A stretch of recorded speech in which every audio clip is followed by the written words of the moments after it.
Hi, everyone, and good evening. Thank you so much for coming to our lesson. It is the Mr. X Physical Sciences free class, and today we are doing the topic vertical projectile motion, and everything is for free. Welcome to those that are coming here for the first time, and thank you for coming. All right, got good news happening. So next week, starting from the 26th of February 2024, I am going to be starting the big Mr. X classes, and I already have a schedule for that for both grade 11s and grade 12s. The good news is that there's a huge price drop. Last year, it was 100 rands for a 2-hour lesson, but this year, it is 50 rand for a 2-hour lesson. But here's the catch: you pay for a minimum of 2 lessons at a time. So I'm going to do the lessons starting from Feb and all the way throughout the year.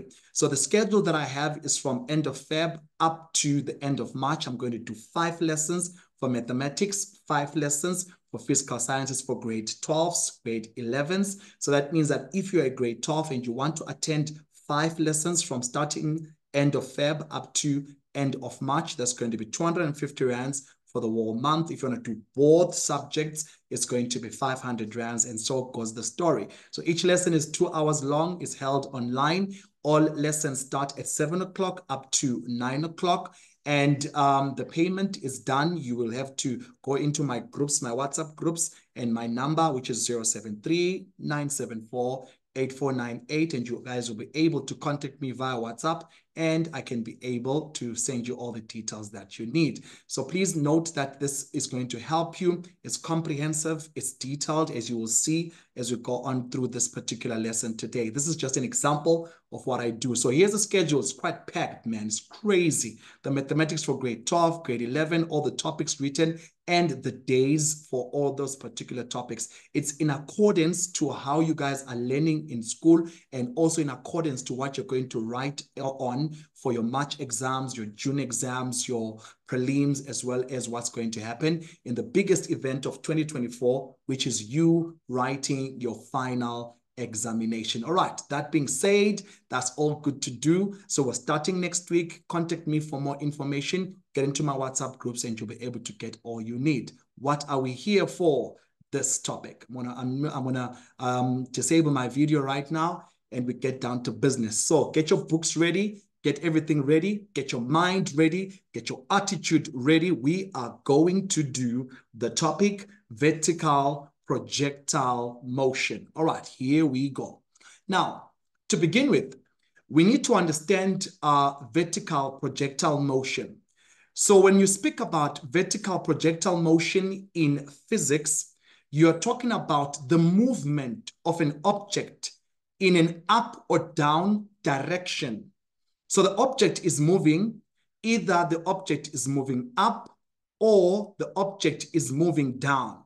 So it's vertical, it's up or down. And I put this in the notes here, up or down movement. It's possible that when the object is moving up or when the object is moving down, that it's doing so because it was thrown. So you can throw an object downwards, or you can throw it upwards, or it's possible that the object is dropped.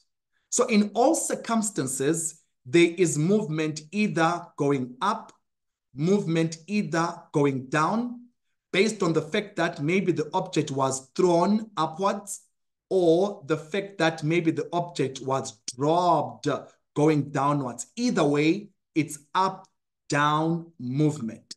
Now, here's a diagram that tries to show you a bit of what vertical projectile would pretty much look like. All right, let me explain from here on. Okay, follow my lead from there on.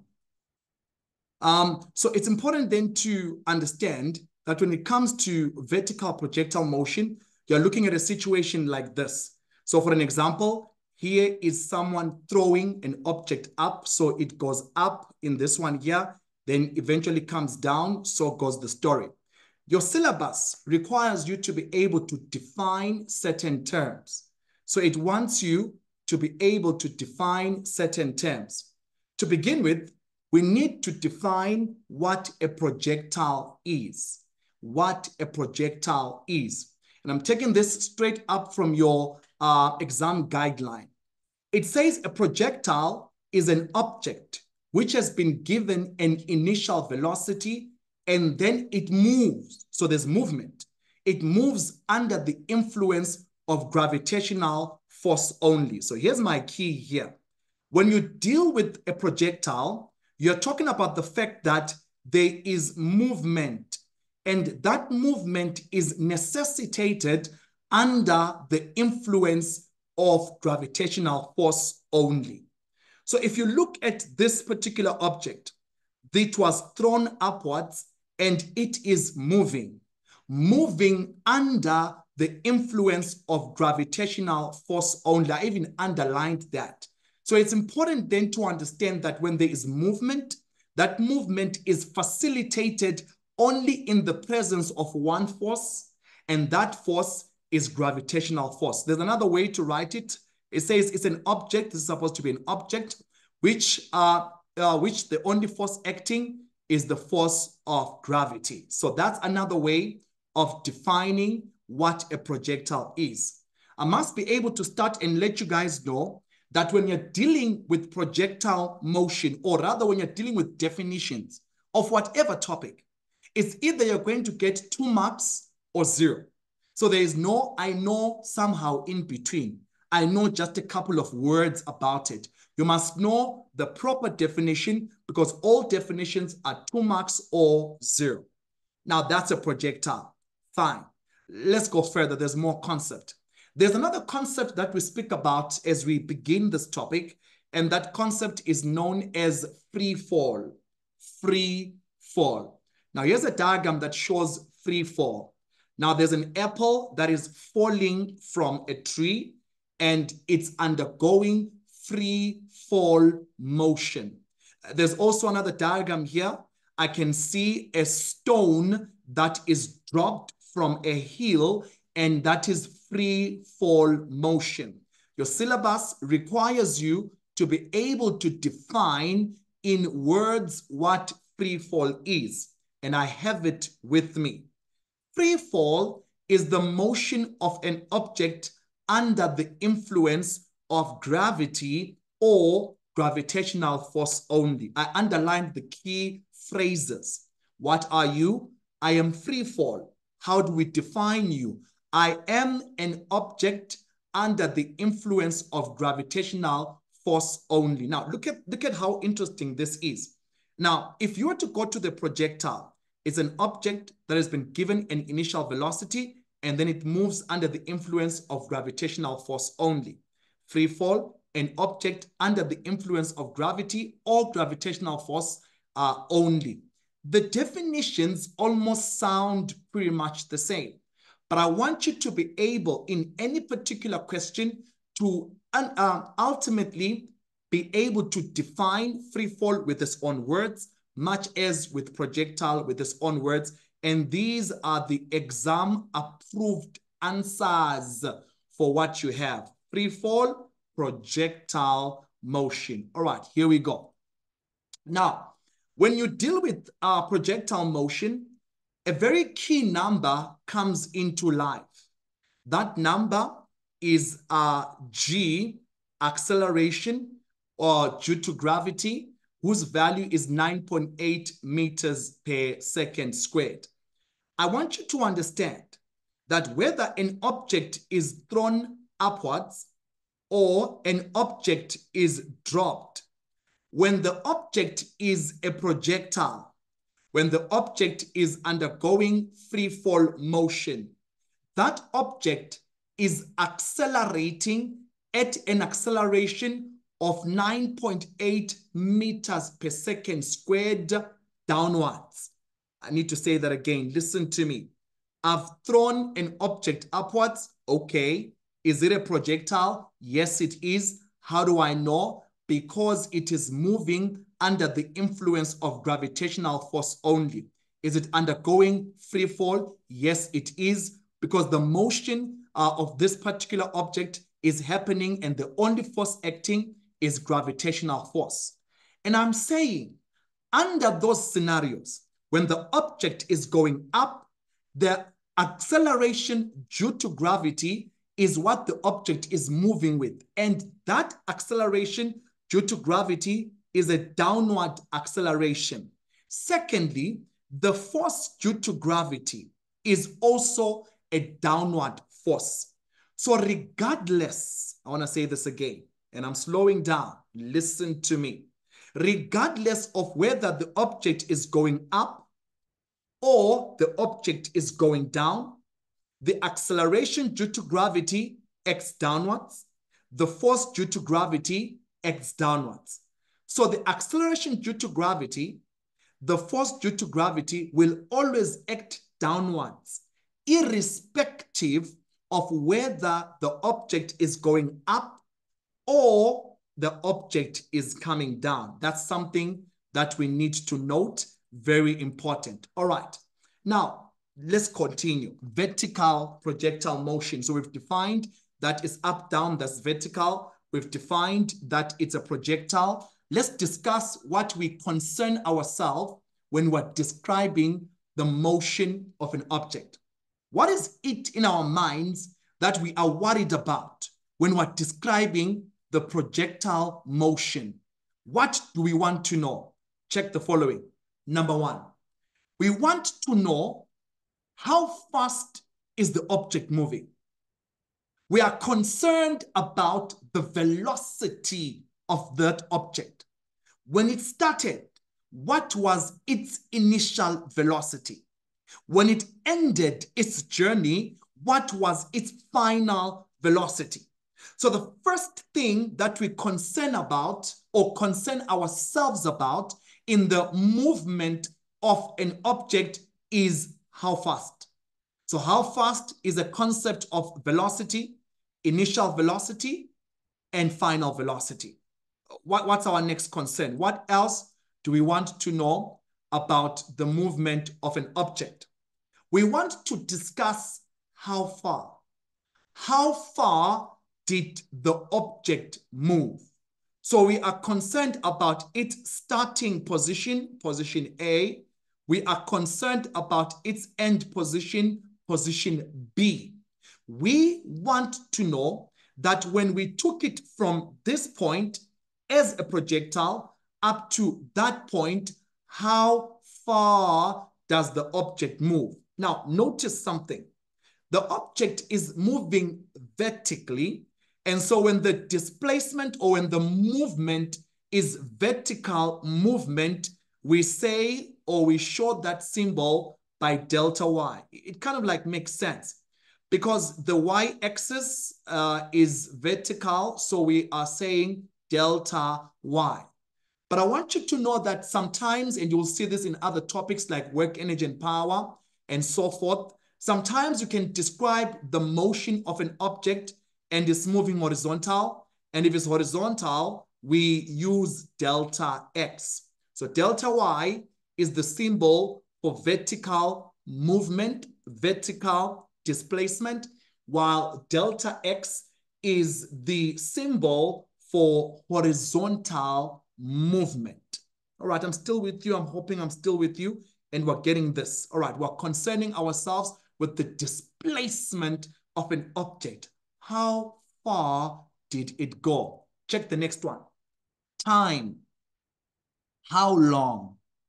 When the object was dropped, example, so when the object was dropped from a certain point, point A, up to another point, point B, how long? That's a concept of time. How long does it take for this particular object to move from point A to point B? So time is of essence when you discuss the motion movement of an object, and the symbol for time is actually delta T. And maybe the last concern is this, right? The last concern is basically the fact that the object is a projectile. And so if the object is a projectile, then it means the acceleration is constant throughout the motion. So that acceleration is g 9.8 meters per second squared. So there are four things that we need to think about. How fast, the concept of initial final velocity, how far, the concept of displacement when it's vertical delta y, when it's horizontal delta x. But because today's topic is vertical projectile motion, most of our questions will deal with delta y. How long did it take? That's a concept of time. And lastly, the object is definitely a projectile. Hence, you can see from there on that its acceleration is the one due to gravity, whose value is 9.8 meters per second squared. So what? Now that we know this, so what? Here's the crux. These concepts of velocity, of how far, displacement, of how long, time, and the fact that it's a projectile, they're all related together by what are called equations of motion. I've already placed them right there on the screen. The equations of motion relate the concept of speed or velocity, the concept of time, as well as the concept of acceleration. Now, there are about four of them, and I want to give a statement that I will continue to use throughout the lesson, especially when I'm doing the questions. Now, the statement is, your choice of the equation depends on the information that is given. Your choice of the equation depends on the information given.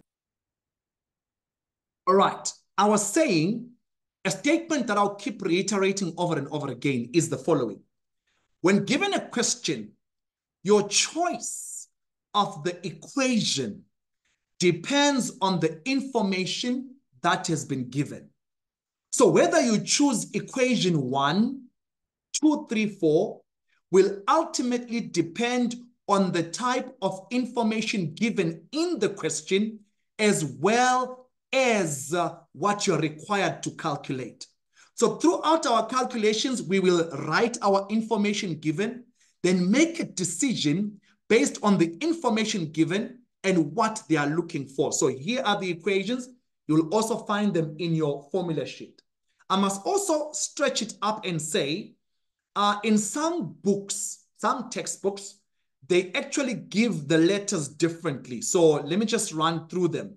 So VF stands for final velocity, VI, initial velocity, the A stands for the acceleration, and because today's topic, our acceleration is constant, the A would be G, which is 9.8 meters per second squared. Delta T is time, delta Y is your displacement here, and just basically that. So that's what you have. Some textbooks, though, they give different symbols. They give U as the initial velocity. They give V, just V on its own, as the final velocity, while they give the letter S for displacement. But for your exams, for most of you, you're going to be using VF, VI, and others can use U, VS, but the particular formulas are all the same. So that's very important. Now, note something as I go on to my next slide. Delta Y is used for the displacement since the object moves in the vertical direction.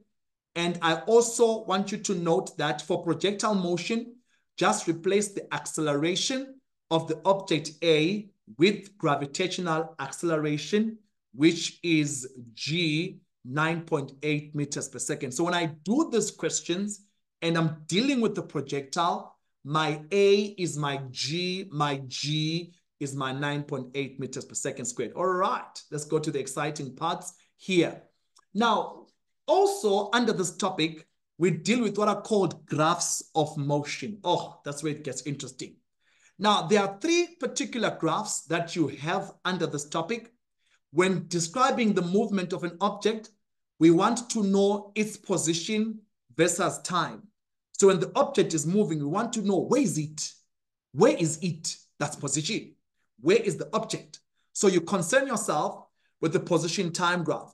Secondly, there is the velocity time graph. We want to know when the object is moving. How fast? How fast is the object moving at this certain time? How fast is the object moving at that particular certain time? How fast? All right, so there's the velocity versus time graph. And then also, we want to know the acceleration of the object. But here's what's interesting about acceleration. One thing for certain is that since the object is a projectile, then its acceleration is constant, unchanging, even though time is moving. So at time 5 seconds, acceleration 9.8 meters per second squared. At time 10 seconds, acceleration 9.8 meters per second squared. At time 50 seconds, 60 seconds, 1 minute, 2 minutes, the acceleration is unchanging. And so in the graphs of motion, our concern is about 3 things that go on, which is basically position versus time, velocity versus time, and acceleration versus time. And I'll go through all of these graphs one by one in our different scenarios. Now, I am going to share this handout with you on our group so you can check the notes as you watch it even further on YouTube. So don't worry about that. I am coming back to share all these things. All right. Now, when it comes to the graph of a position versus time, the graph of a position versus time, which is a very important thing to note, is that it is a parabola. Some say it's a parabola. It's a parabola. So the position graph is a parabola. So the shape will be a parabola. The velocity graph is a straight line graph. Don't forget that, Chuck Norris. Don't forget that. Don't forget that. So then the acceleration is just a constant graph. When I go through all these scenarios one by one, you will be able to understand and see that, okay, position time graph, what is your shape? Parabola. Velocity time graph, what is your shape? Straight line. Acceleration time graph, what is your shape? I am a constant type of graph. All right. Now, let's go to the interesting parts. Right. I did put some couple of notes here. That's fine. And all, but I'll go through the graphs and show you what I've just put across here. Now, vertical projectile motion scenarios. In the final exams, in your March exams, in your June exams, or in your September prelim exams, you are going to find different scenarios under this topic. I have 4 of them here. Sometimes in a question, they may bring the first scenario. Sometimes they may combine scenario number 1 with number 4, number 3 with 2, or all 4 scenarios in one question. I want us to go through the physics of every single scenario. What happens when this and this is happening? What is going on when this and this is happening? Scenario number 1, an object that is dropped or falls from a certain height. So in physics, the word dropped or falls can be used interchangeably. So in a question, if they say an object was dropped, or if they say an object falls from a certain height, the physics is the same. So what happens when an object is dropped or falls? So here's a diagram to show you that. So this is my object right there. So I got to deal with my object right there. Okay, let me push this. All right, follow my lead, got your back. So this is my object here, and I dropped it, or the object fell. Where is it going? It's going down. It's a projectile. How do I know? As it goes down, the only force acting upon it is the force due to gravity. Here's what we learn when an object falls or is dropped. Number 1, the following facts apply. the starting initial velocity of the object is 0. So when I translate English into physics, when I hear it was dropped, when I hear it falls, my physics says its initial starting velocity is equal to 0. Okay, I got that. Number 2, the object accelerates towards the ground at 9.8 meters per second squared. And I think it makes sense. I see for myself that the object is moving downwards at an acceleration of 9.8 meters per second squared. That's the second thing that applies. Oh, there's more. The velocity of the object increases as the object falls. I gotta stay a bit on this one and explain and do some physics with you. Follow my lead. Now, when the object is dropped or falls, as it moves downwards, the velocity is starting from 0, and as the object goes down, there's an increase in the velocity. English, let's speak English. English, we say the object's speed increases. Physics, we say the velocity of the object increases as the object falls. It was at 0 when we started, but as we go down, it gets to or starts to increase. That's a very important thing. What it means, therefore, is this. Okay, all right, say Utsini. I'm saying as the object falls, its velocity increases. Say Utsini. I'm saying the velocity of the object when it hits the ground, final velocity, is definitely not 0. No, it's not. Do not assume, unless told that the object hit the ground and stopped, do not assume that its final velocity is 0. Don't. When the object hits the ground, it hits the ground with a velocity that is greater than its initial velocity when it fell or was dropped. I need you to remember that under the scenario. Check this out. The object, and I love this, and now it reiterates my point.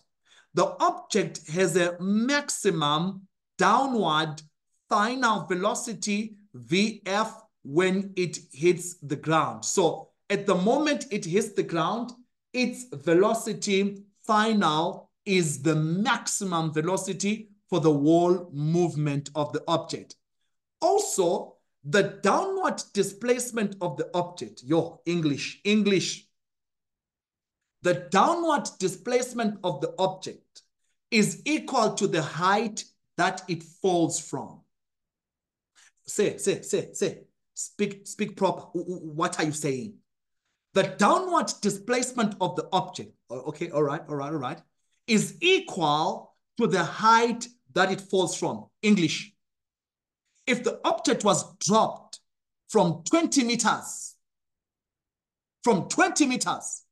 and it goes down to the ground, it covers 20 meters, then its downward displacement is 20 meters. Why? Because 20 meters is the height from where it falls from. Okay, say. Help us. What are you saying? Here's a building. Here's a building. And here is an object. The building, example, is 35 meters above the ground. The object is dropped.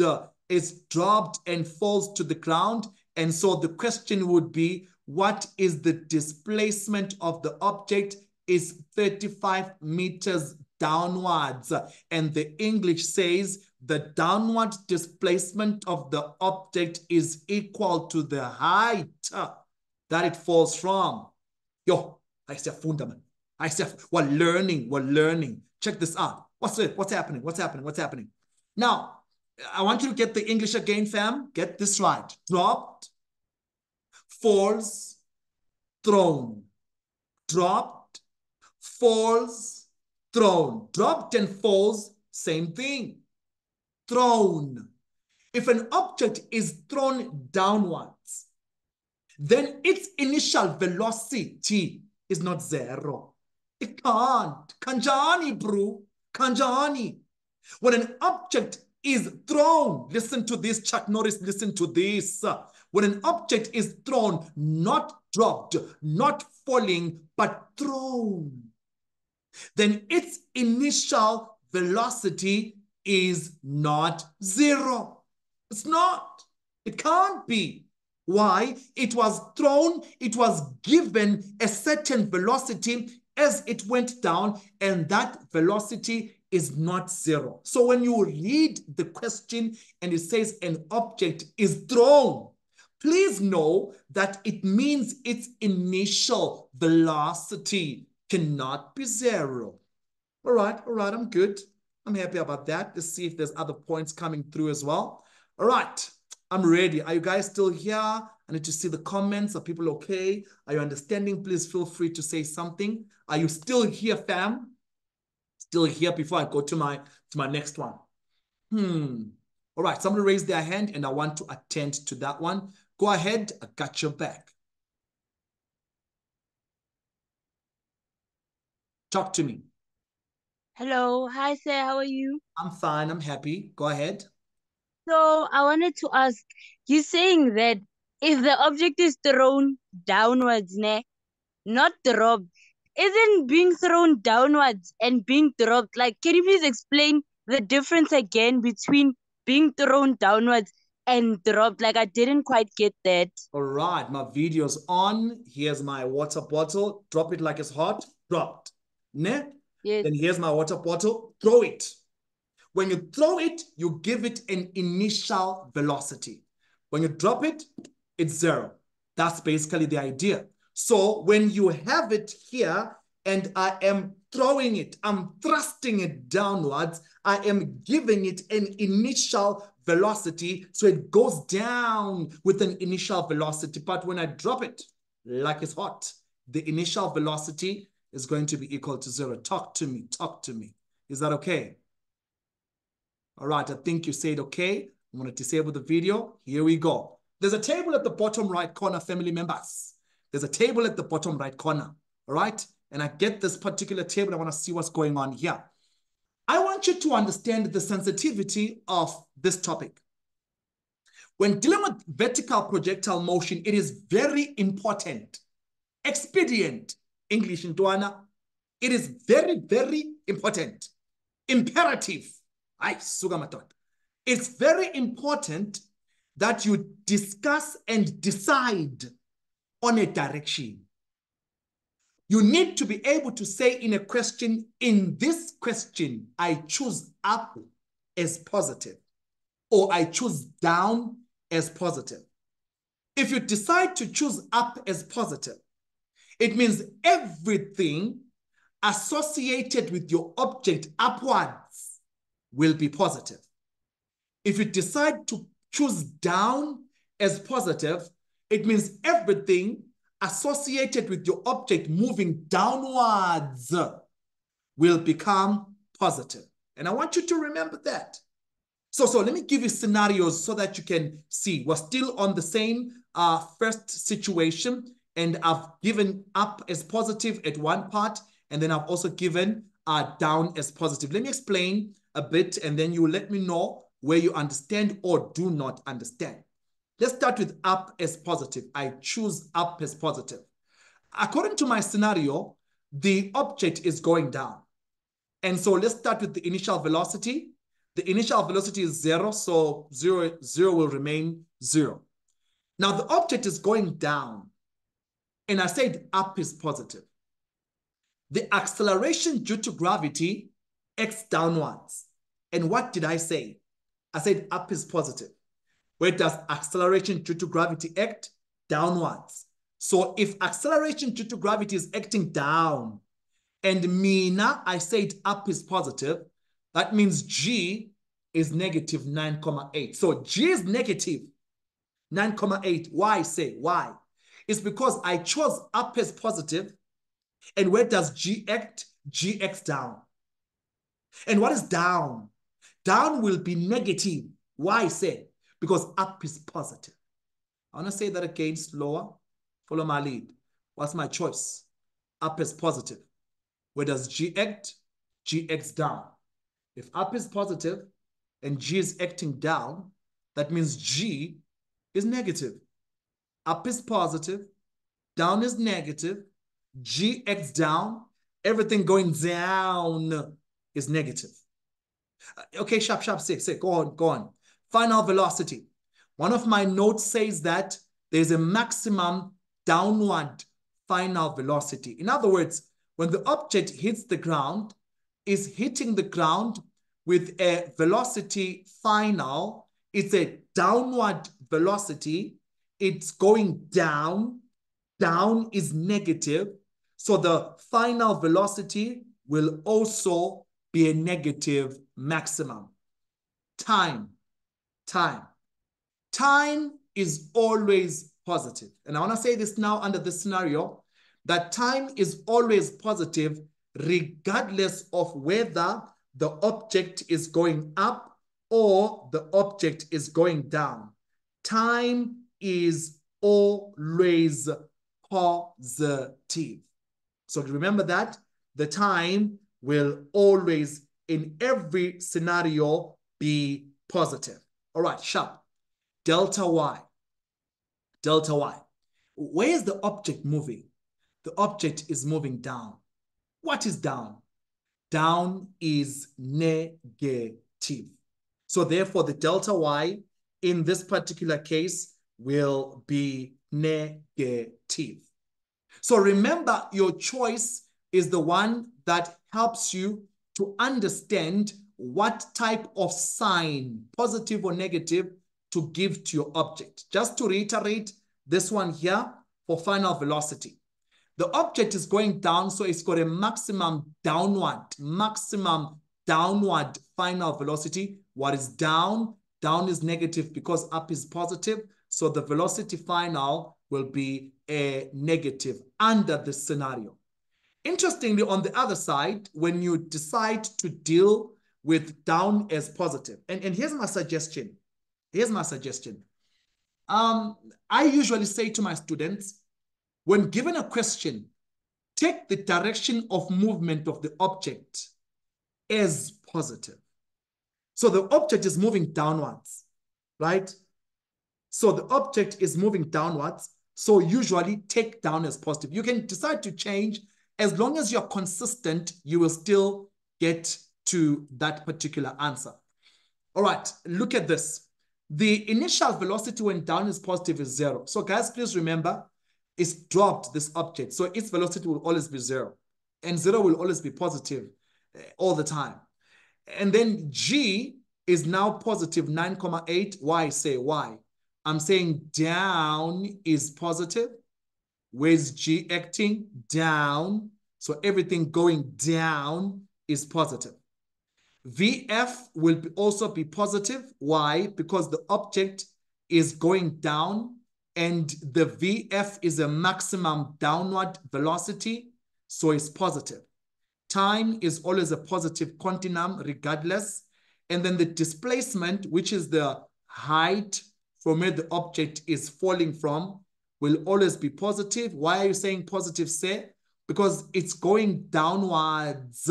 So the displacement is a downward displacement. And what is down? What is down? Down is positive. And if down is positive, then that means that displacement delta Y is positive. So it's really up to you. But when you choose a direction, please be consistent. All right, say, talk to us some more. What do you have? Graphs. All right, let me help you on this one. Let me discuss the graphs right there. Now, when dealing with the scenario that we have there, the scenario where the object is moving downwards, the position time graph, which we said is a parabola, will look something like this. I see some of your questions. I'm going to answer them. Right, let me show you. This is how the position time graph for this scenario would look like. Let me explain a bit so that people can understand. Let me just maybe start with the questions that I hear. So somebody says, so actually choosing down as positive is much easier. Okay, It depends. I would say it's easier. Yes, I would agree with you.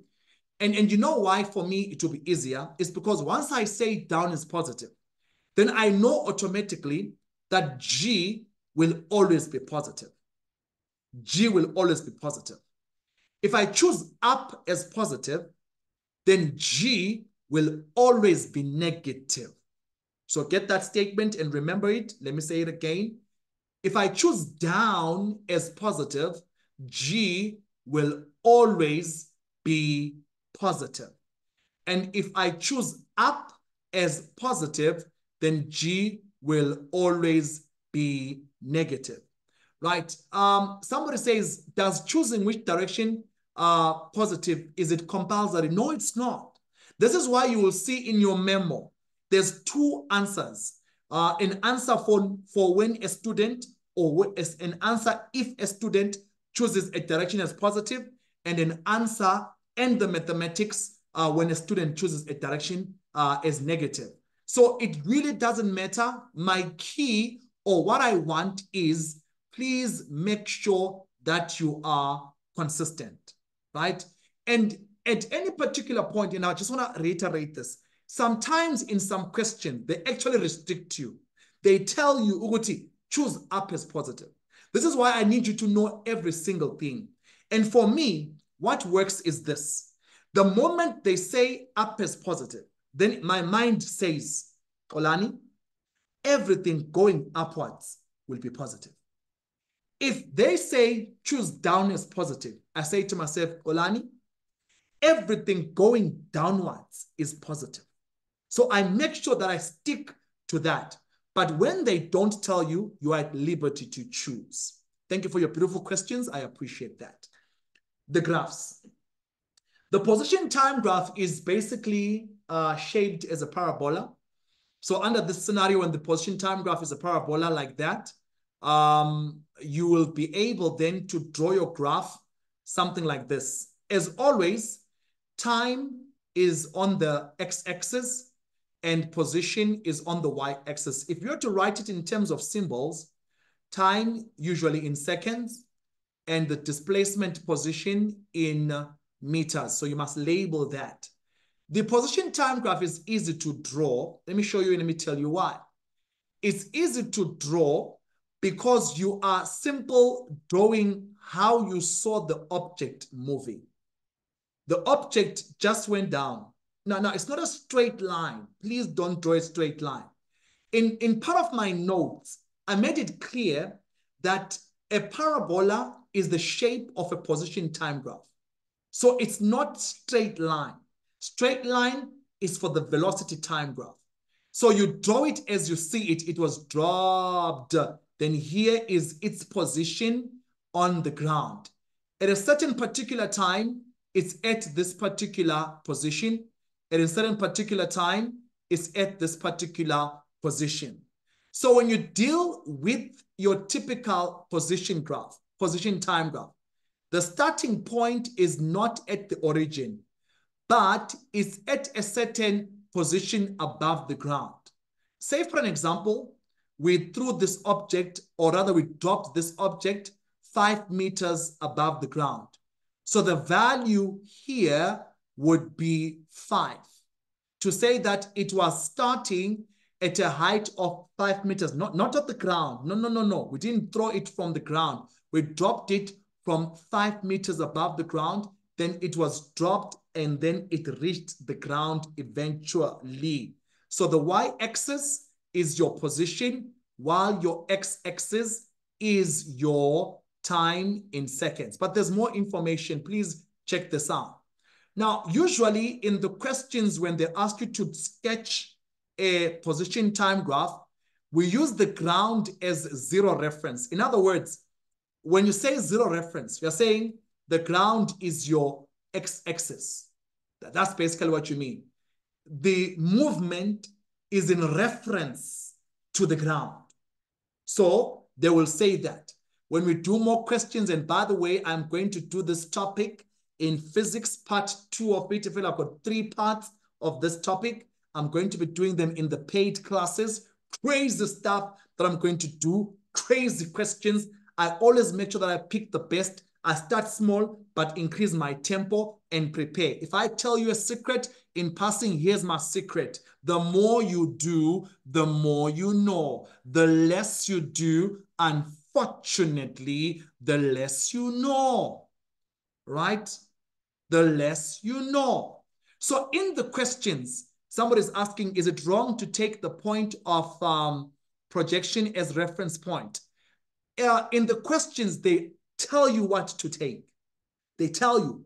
And in most cases, they tell you to take the ground as zero reference. All right, so that's very important that you understand that.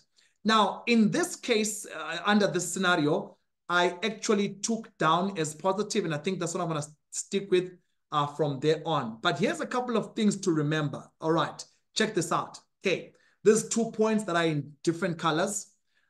The slope, that's maths, or gradient of a position time graph always represents velocity. So the gradient of the position time graph, if I was you, I would actually write this somewhere because I can't memorize. These are not lyrics, okay? These are not lyrics. This is school. I write stuff so I can remember stuff. I'm not watching a movie. I'm in a very interactive lesson. My mind is here and I want to learn and understand. So if I was you, Chuck Norris, I would write this. What am I writing? The slope. All right, all right, all right. The gradient, okay, of a position time graph is actually the velocity of that particular graph. So I'm good to go. And what's interesting again is that the steeper the slope or the greater the gradient, the faster the motion is changing or the faster the velocity of the object. So it's important to understand the mathematics of the position time graph and what it entails. So that's my first one there. Let me try my second graph. I want to move to my second scenario. So I'll just go through everything, guys, one by one. I'll try to be clear, but I'll also try to be fast as well. The velocity time graph for my scenario. Now, let me just give an idea. Remember, I said to you, it's dropped. So the object starts from zero, right? It was dropped. So its initial velocity is zero. So it must start at the origin. The graph must start at the origin. Now, look at this particular graph here. Follow me, follow me. If you notice here, it starts from zero, meaning that the object was dropped, and as time moves, time in seconds, there's an increase in the velocity of that particular object. Hence, you can see the graph is actually increasing, interestingly, in this particular situation. And so here are some notes. It says as it moves downwards, the velocity increases until it gets to a maximum when the object hits the ground. And in this case, or in this graph, I am taking downward as positive. If you were to take upward as positive, the graph is just a reflection in the x-axis. So that's basically it. And I'll show you via many questions how these things look like. All right. So let me just go back a bit and explain again. As it moves, we agreed, as it moves, its velocity increases until it gets to a maximum value. All right, perfect. What else do I need to know? I need to know this in blue letters. The gradient, all right, all right, all right. The gradient of the velocity time graph, right, gives a value of the changing rate in velocity, and in summary, is the acceleration. So the gradient of the velocity time graph is actually the acceleration, which is basically 9.8. Let me jog your mind a bit. Let's do maths, because I teach maths as well. In mathematics, when you've got a straight line graph, analytical geometry, which is done in grade 11, but also examined in grade 12. When you do maths, you hear that a straight line graph has a constant gradient. So if there's a point here, maths, and a point there, maths, point A, point B, there's a point here, C, and a point here, D. These 4 points are collinear, meaning that they have the same gradient between any set of 2 points. So in other words, if you're dealing with a straight line graph, your gradient will always be a constant number. And so I'm giving an idea that in the graph of a velocity time graph, the gradient of that velocity time graph is actually the acceleration, which is a constant value, 9.8 meters per second squared. Remember that. There's a question, I'm going to do it on part 2 and part 3, crazy question, where there's a graph of velocity and time, and you're required to calculate the acceleration. And so what I need to do is just get the gradient. And that's all. All right. I'm ready. And here's another point. Interestingly, the area below the velocity time graph gives a value of the object's displacement. So if I was to do some maths here, area of this, and then just give this line here, then this is my area of this graph. The area of the graph of a velocity time graph is actually the displacement of the object. Please do not forget that. The area is the displacement of the object. These are things that you must know as you deal with velocity time graphs. All right, I'm ready. Then let's go to my last graph right there. Let's go to the acceleration time graph. All right. So in the acceleration time graph, here's my scenario. I noticed something. I took down as positive, and that means acceleration is positive, and the acceleration is constant. It's not changing. Time keeps moving, but this is a constant graph. At any particular point, the acceleration is 9.8.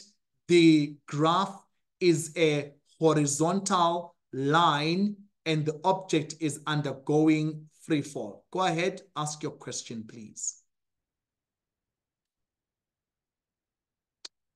I'm listening. Hello. Good.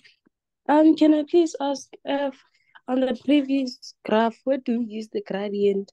On the previous graph, where do we use the gradient? Let me go back to the previous graph. Well, when you're asked to find the acceleration of the object, you can then calculate the gradient between any 2 points on the graph. Then from there on, you can find the acceleration. So it's under questions where they say, calculate the acceleration of an object. And then in this velocity time graph, you get the gradient. So that's how you do it.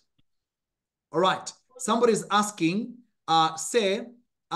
is it always that the acceleration time graph is a horizontal line? Yes, always. Why? Because acceleration due to gravity is unchanging when an object is a projectile. So these are the 3 graphs under scenario number 1. Can you imagine? We're just on scenario number 1. There's 3 more to go. Don't worry. Now that I've said scenario number 1, it becomes easier to understand the others over and over again. Keep asking questions, keep engaging, keep moving through and stuff like that, right? Somebody says, earlier you said the displacement of a dropped object is equal to the height where it was dropped. Yes. What if the object is thrown from a certain height? Do we still get the same displacement as the height it was thrown from? Yes.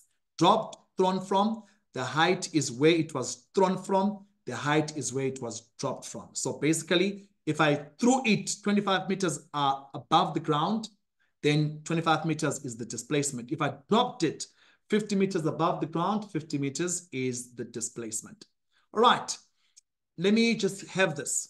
Look at this particular statement. It says acceleration due to gravity, x downwards, and when you take downwards as positive, the graph will be on the positive y-axis. So basically, that's what you have. If you were to take downward as negative, the graph will be here, negative 9.8, and the graph will be here. That's why I said it's going to be a reflection of this graph in the x-axis. It's like I'm taking this graph, and this is my mirror, my reflecting surface. You do this in the topic functions. and also in trigonometry, and which I'm going to be teaching in my paid classes. So then you will just reflect it in the line or in the y-axis, and that basically is your situation. Scenario number 2, here we go.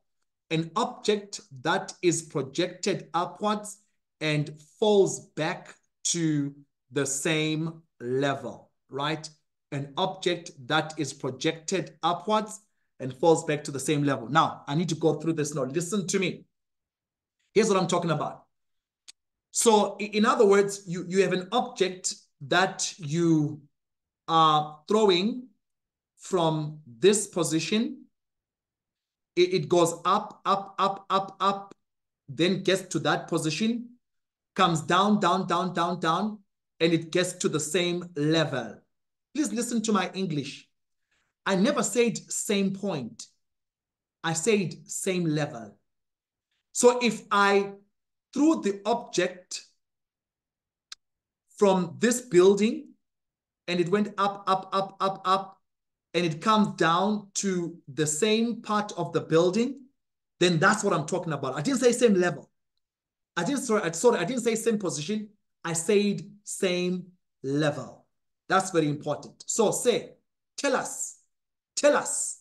Now, to begin with, there's an interesting, there's interesting physics here. And let me give you why it's interesting. Number 1, the object goes up, so there's an upward movement of the object. Let me give them letters so you can understand. Point A, point B, and point C. So AB is upward movement. BC is downward movement. So there's 2 scenarios. I go up, AB. I come down to the same level. That's BC. And so what are the situations? What are the facts that apply? Number 1, the object is not dropped.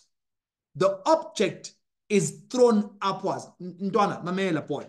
You don't throw an object and its velocity is 0. No, Ntwana, no. You don't throw an object and its velocity is 0. I've said that before. I say it again. Hence, my first statement says the object has a maximum initial velocity for the upward motion, and it's not 0. It's any number, but not 0. All right. Talk to us, say, what's happening? Follow my lead. The object, as it goes up between point A and B, let me bring them back, point A and B and point C. I want to read this out. The object, this is important. The object accelerates downwards towards the ground at 9.8 meters per second for the entire motion, even at maximum height. Welcome to physics. All right, let's learn. Say what you're saying, man. I'm saying when the object moves between A and B, it's accelerating downwards at 9.8 meters per second squared. So the object between A and B is moving upwards, but its acceleration is a downward acceleration of 9.8. Between B and C, the object is going down, and still its acceleration is an acceleration downwards, which is 9.8. Now, there is this part, point B. I said the velocity is 0. This is because the object goes up, then at point B, the object will stop. I stop at point B. English, I stop. Physics, the velocity is 0. So it looks like to me, at the stopping position, the velocity is 0. But listen to my statement.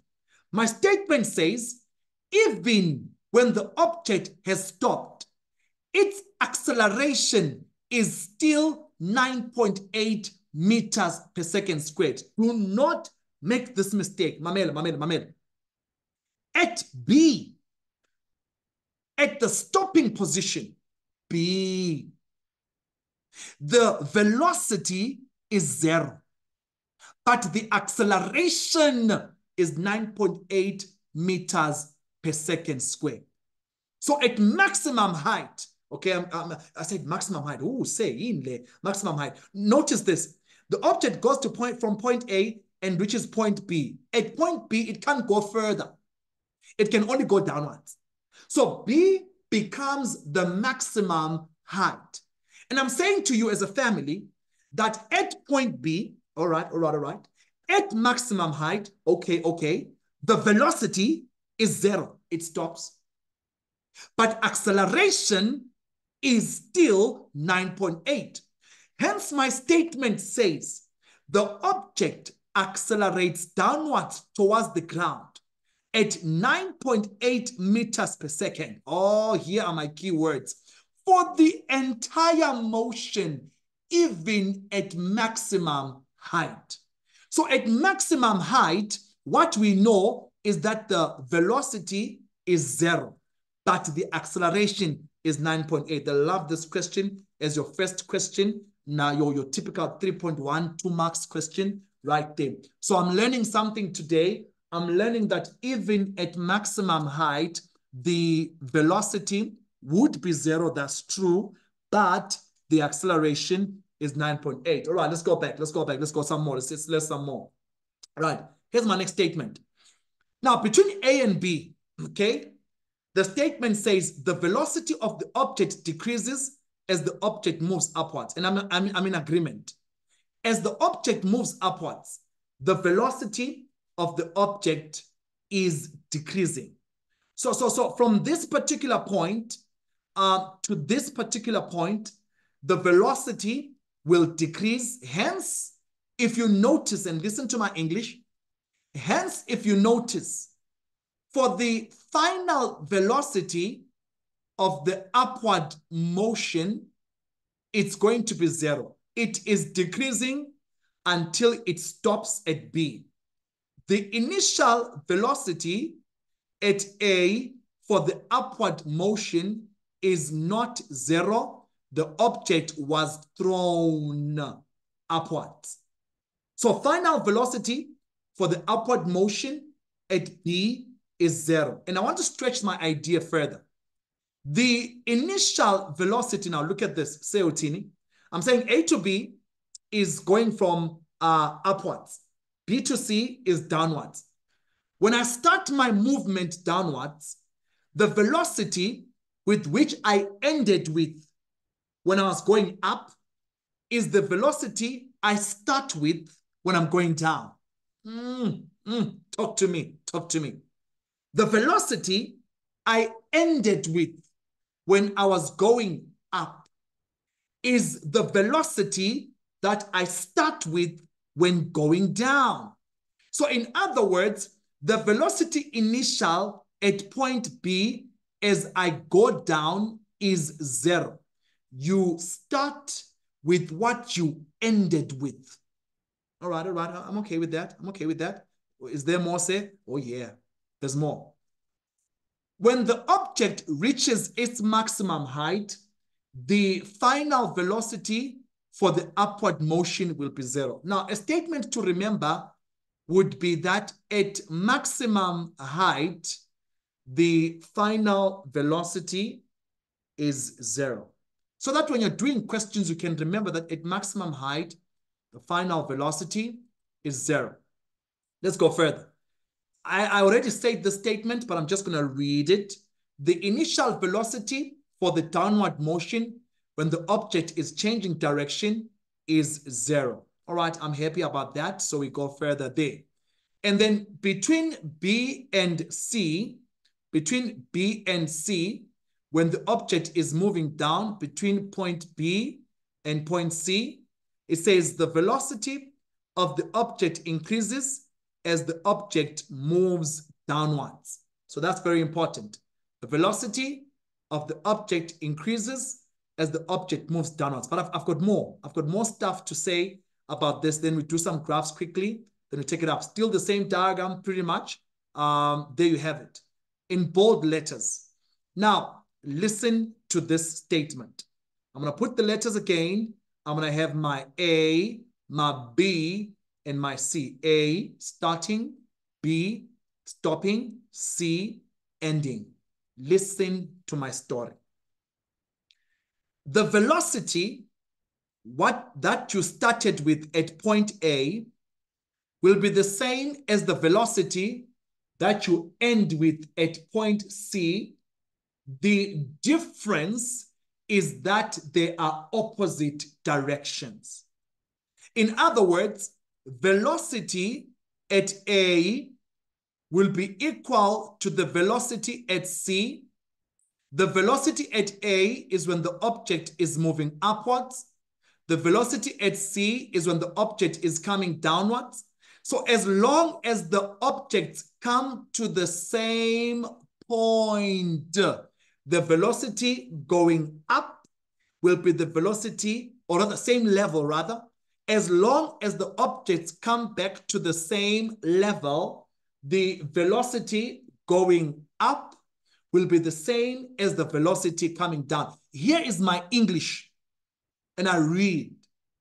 The magnitude of the initial velocity upwards at starting point is equal to the magnitude of the velocity when the object reaches the level of launch point. In other words, velocity up will be velocity down. Let me give an example. Say that you threw this object with an initial velocity of 10 meters per second. Say that you're saying up is positive, so up is positive. So the velocity initial at point A when I throw it is a positive 10 meters per second.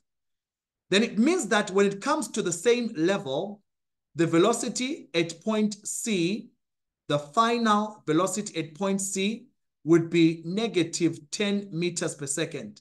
The values are the same, but the directions are different. Remember, at point C, this is a velocity of an object going downwards. And if you say it up is positive, that means down is negative, and the velocity at C is a downward velocity, is going to be negative, but its magnitude means value, magnitude means size, magnitude means quantity. Its quantity, size, value, magnitude will be the same. What is different is that the direction, VC, is downwards, velocity at A is going to be upwards. A very important thing to remember. There's more. Oh, yeah, boy. There's more. Check this out. Check this out. There's a concept in physics known as time symmetry. Time symmetry. Time symmetry means when an object is thrown from a certain point and comes back to the same level, it means that the time taken going up will be the same as the time taken coming down. So time going upwards is the same as the time coming downwards. So say routine. I'm saying point A, all right, point B, point C. If the whole journey from point A to C is taking 8 seconds, then it means from A to B is 4 seconds, and from B to C, it is 4 seconds. In other words, time upwards is the same as time downwards. In this scenario, time taken going up is the same as time taken coming down. Very important that you understand this particular concept of time symmetry. And maybe the last point, or some of my last points, would be the object, when it hits the ground, there's a maximum downward final velocity, which is pretty much the same as its velocity when it left the ground at point A. Talk to me. I'm here.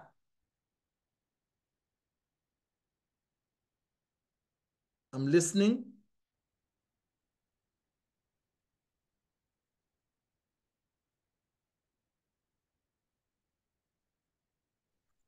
Okay, somebody.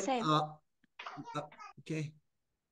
Can I not when when you project the object upward, isn't it going to be 8 seconds going up and 8 seconds going down? Okay, Because I saw that you said it's going to be 8 seconds, but when it reaches from the initial velocity to the maximum point, it's going to be 4 seconds and 4 seconds going down. I said in my, okay, thank you for the question. I said in my example, if the world journey from A to C, from A, B, C, if the world journey is 8 seconds, then it means the time going up, that's what I said, will be 4 seconds. And the time coming down will be 4 seconds. The world journey up, down is 8 seconds. That's the example that I had used. I'm hoping that's fine and that's understandable. Right, then maybe as a last situation, follow this idea. As long as it's the total journey and it's 8 seconds, then going up is 4 and coming down is 4. It's like dividing by 2, time symmetry. Time up is time down. Now, listen to I think this is my last statement quickly. The total displacement of the object is 0. Okay, let's learn. Let's learn. Point A to point B. Let me just use a horizontal example. Follow my lead, follow my lead. I want to talk about 2 words, and then I'll explain this last point. Distance, also. Displacement. All right. 2 words. All this time, you've been hearing me say displacement. Displacement. So how is it different from distance, right? Now, if I was to move from position A and I move to position B and it's 5 meters away, then I move from position B back to position A and it's another 5 meters. The total distance traveled is 10 meters. 5 meters from A to B, another 5 meters from B to A. So the total length traveled is basically 10 meters. That's distance. Displacement, on the other hand, respects position. Displacement says, where are you? I am at A. Where are you going? I'm going to B. What direction? To the right. So displacement says you are moving 5 meters to the right.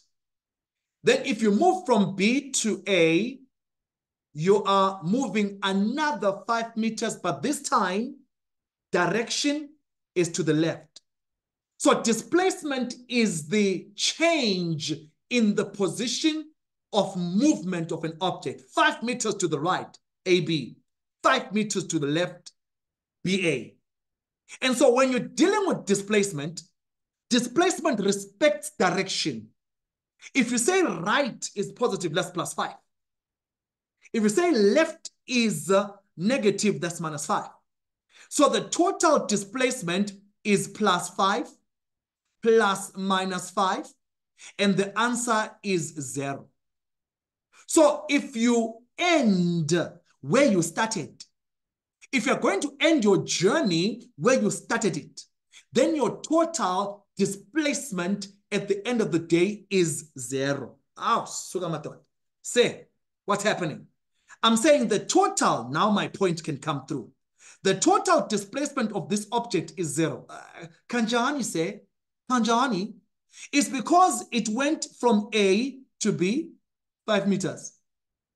It went from B to C, 5 meters. If I said up is positive, then from A to B, +5 meters. And if up is positive, down is negative, from B to C, -5 meters. The total displacement is 0. Same height that is done going upwards and same height that is done coming downwards to the same level, but in different directions. So your height at the end of the day will be, your height at the end of the day, or rather your displacement of the day will be 0. Someone says, what about the displacement between A and C? That's what I'm talking about. It's 0. Between A and C, your total displacement is 0. There, I put it. The total displacement of the object is 0. Why?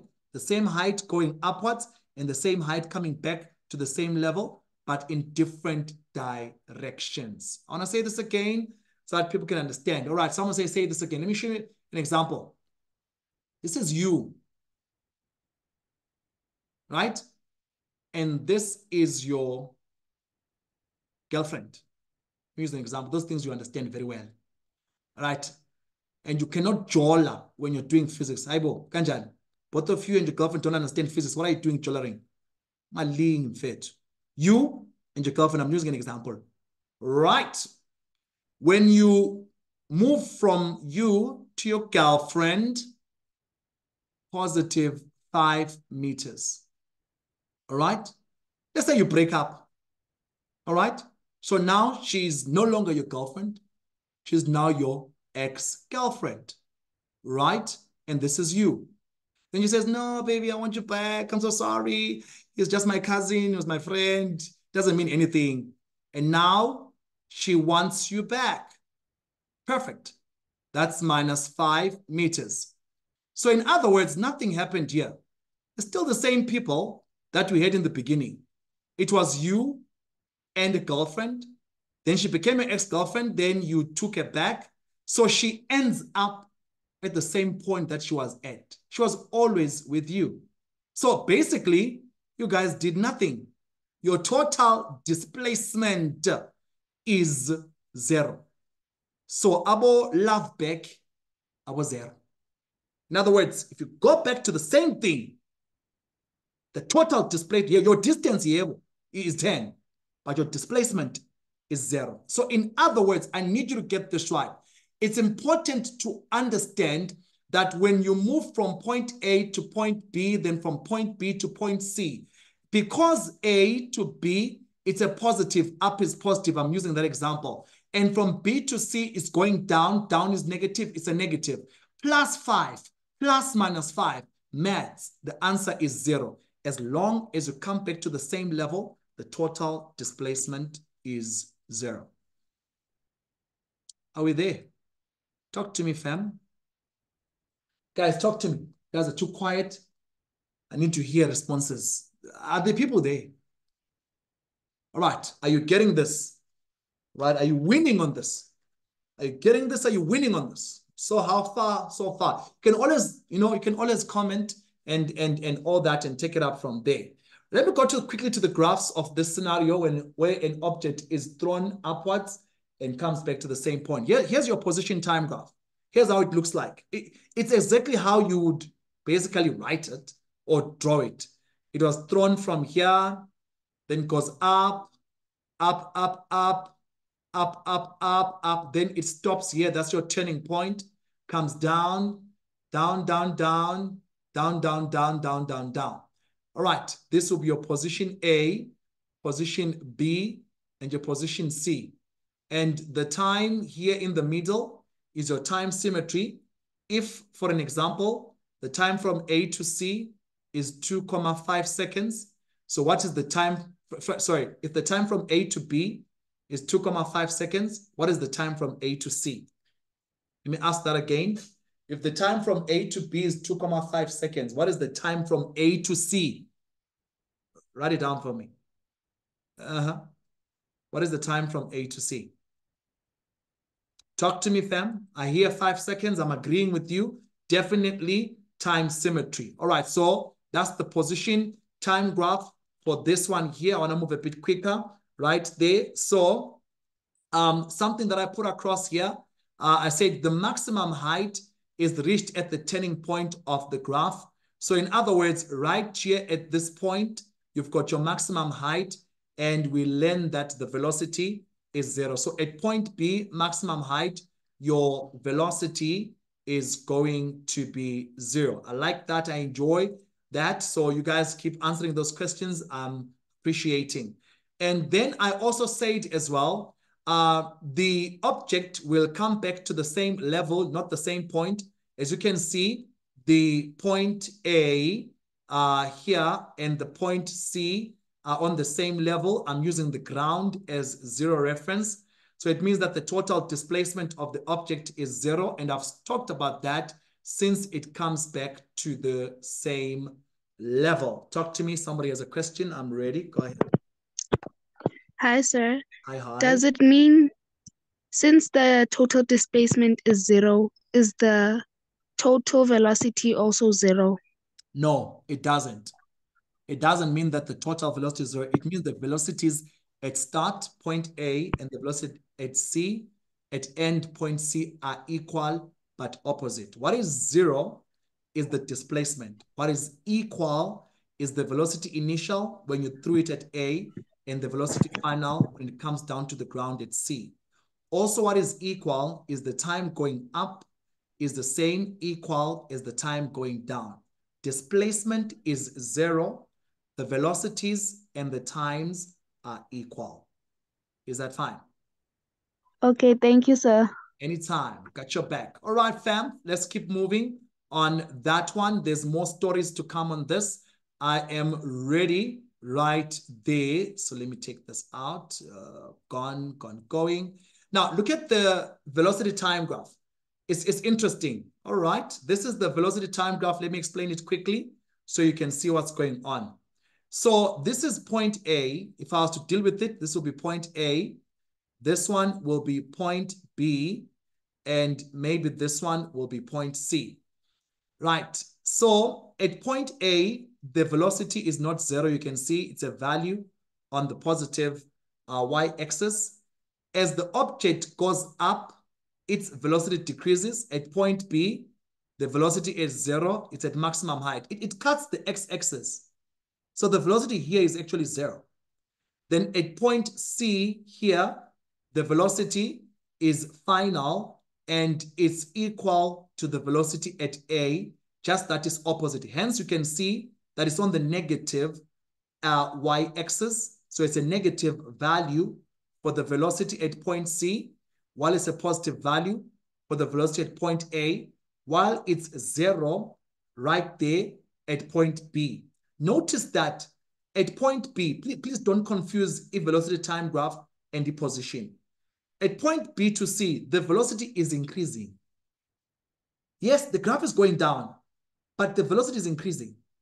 Between B and C, it's increasing velocity. The graph is going down. The velocity is increasing. Between A and B, the velocity is decreasing. The graph is going down as well. So the value here is high. It's a great number, but here it's 0 at maximum height. Then from 0, you keep increasing, but in the opposite direction, and you get to a maximum value at C. So the velocity at A, the velocity at C are the same for this particular scenario. Now look at this. Look at this. Let me help you a bit, right? So there's interesting parts there. The time scenario, the time 1 is time 2. So the time taken to reach point B and the time taken to reach point C. So the time taken to reach point B from A and the time taken to reach point C rather, from B is the same. That's what I said. Time A, time 1 going upwards and time 2 going downwards is the same. Let me go back a bit on the velocity situation. Just need everyone to be clear. I really want to do questions, guys, but I want to make sure that the foundation is proper. When I asked you in the group, you said, "Sir, please give us the content first." I could have gone straight to the questions. But the problem with doing questions when you don't understand the concept, you're always going to be a problem. So let's go to the concept. This is position A. The initial velocity is not 0. We threw it. A. This is position B, where the velocity is 0. B. It's at maximum height. This is position C, where the velocity is maximum, equal to A, at the same point, at the same level, different in direction. From A to B, we've been saying to ourselves, there's a decrease in the velocity from A to B. From B to C, there is an increase in the velocity. So in this portion, this green portion, this represents a decrease in velocity. At point B here, right at the x-intercept, in this pink portion, from point B to point C, from point B to point C, there's an increase in the velocity from 0 to this number. Don't think about it in terms of maths. Think about it in terms of physics. It's increasing from 0 to this value here at C, which I don't know. So that's what I meant when to say that there's an increase in the velocity when the object is going down. More points to ponder upon. Right, as the object moves down, I've said it, the velocity increases, so goes the story. Check the acceleration time graph. It's always the same. It's just basically the same. Now this, I like this part, because you know what I did, ne? Let me show you. Oh, yes. Point A, point C, point B. When the object is moving from point A to point B, in which direction is the acceleration acting? Down or up? When the object moves from point A to point B, in which direction is it moving? Talk to me. Down or up? From point A to point B? Down. All right, good. From point B to point C? From point B to point C? Talk to me. Down or up? From point B to point C? Down or up? Okay, let me rephrase my question. I said, when the object is moving from point A to point B, in which direction is acceleration due to gravity acting? You guys say down. I'm happy about that. So down. Gx down. From point B to point C, in which direction is the acceleration due to gravity acting? Still down. All right? And from point A to point B, what is the value of that acceleration due to gravity? 9.8. So in other words, from A, 9.8, 9.8, 9.8, 9.8, 9.8, 9.8. B, 9.8. What is 0 at B? Is the velocity. But 9.8 is the acceleration. From B to C, 9.8, 9.8, 9.8, 9.8. It's a constant acceleration. And here, it's negative 9.8. Why say? Because in this example, or in this graph, I'm taking up as positive. And if up is positive, then negative 9.8, down will be negative. And my graph is just a constant, straight, horizontal graph, as you can see. I love what one of you guys said. It says acceleration due to gravity is always acting down. Tell that to your mother today before you sleep. Ma, acceleration due to gravity is always acting down. Tell that to your father and hug him. But we are born again. Acceleration due to gravity is always acting down before you sleep. Tell them acceleration due to gravity is always acting down, regardless of whether the object is going up, nazo, or going down. It's down, my down, my down. Nazo. Hi, siyafunda bafethu, siyafunda. We're learning with Mr. X here. Nazo. Let's go to a couple of points. Batinabant. Look at this. The acceleration due to gravity, what you're going to tell your father, your mother, the acceleration due to gravity, what you're going to put in your status today, is that the acceleration due to gravity acts downwards, and it will always be a constant right there. Scenario number 3. Yes. Yo, scenario number 3. All right, let's go, fam. 2 more scenarios. Don't worry, I'll pick it up. I'll add an extra 10, 15 minutes to our lesson. I really want to end up with a question, for all of us. All right, scenario number 3. An object that is projected upwards from a certain height above the ground, and it falls to the ground. Okay, here's a diagram. An object that is projected upwards from a certain height above the ground, and it falls to the ground. All right, so here is an object. Let me call it point A here. And maybe right here at the top, I'll call that point B at the top.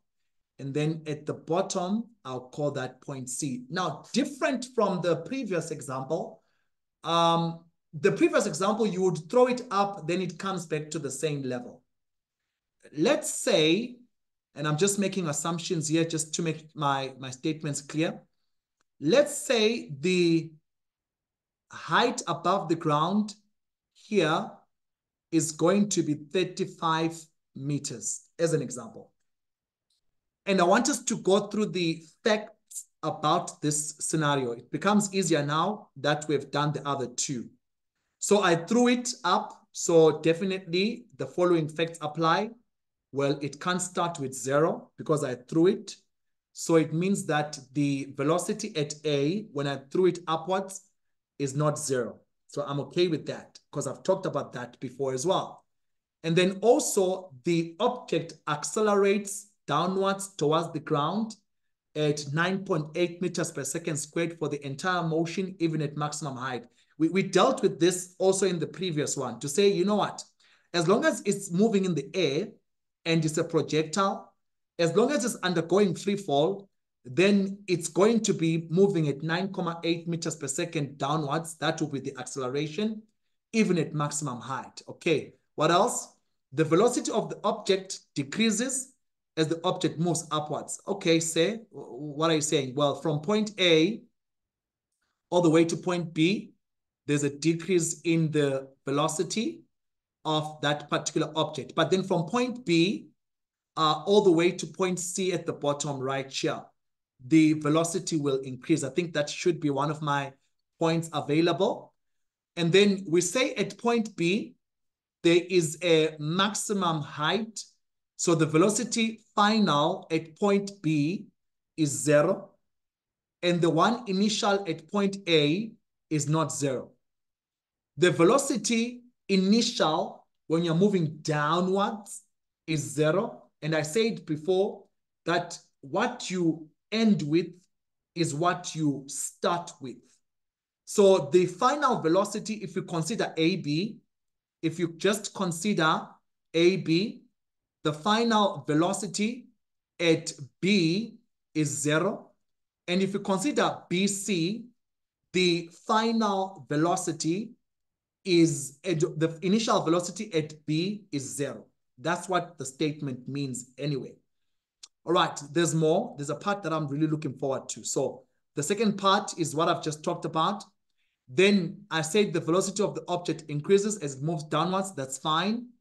And then the object has a maximum downward final velocity when it hits the ground. Let me just explain quickly.